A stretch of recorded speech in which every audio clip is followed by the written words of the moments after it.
Mga Mars, happy morning sa inyo. Siguradong pag sinabing burger, winner ito sa panlasa ng ating mga chikiting. Kaya naman sa halip na bumili tayo sa school canteen o yun sa mga fast food dyan na burger, gagawa tayo ng sarili nating version ng burger at tatawagin natin itong meatball burger. Ang kakailanganin lang po natin ay ang mga sumusunod.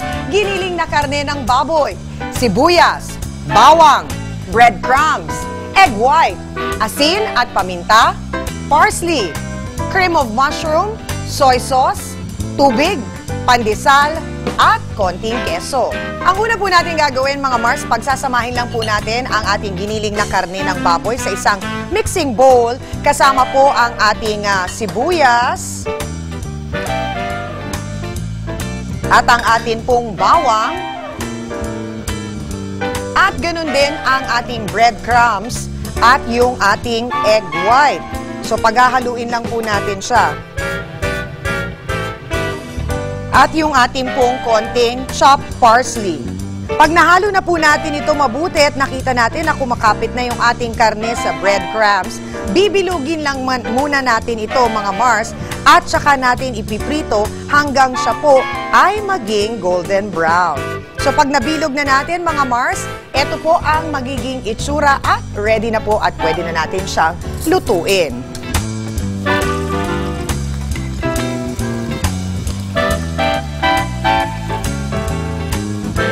At mga Mars, importante sa ating pagluluto ang required na init, kaya malaking tulong ang adjustable na height ng apoy ng ating pong stove. Kapag ganito po na tayo ay mag-deep fry, kailangan na pakuluin agad ang mantika. Kaya pihitin natin ang ating control knob o pihitin ito hanggang sa 4 inches ang magiging height ng ating apoy sa pinagpiprituhan po nating kawali. At syempre, habang ito'y piniprito natin, gagawin na po natin ang ating namang gravy sauce.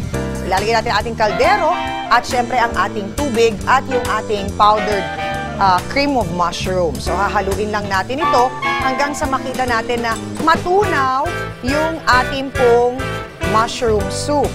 Bukod po sa gravy, pwede rin kayong gumamit ng tomato sauce. Depende po sa gusto ng inyong anak dahil merong ilang mga bata ayaw po nila kasi yung medyo maasim na tomato sauce. So pwedeng tomato sauce, pwede rin namang gravy na kagaya nito.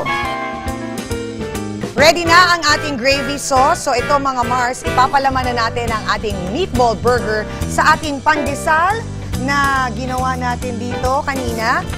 At lalagyan natin ito ngayon ng keso sa ilalim. At yung ating meatball with a little gravy.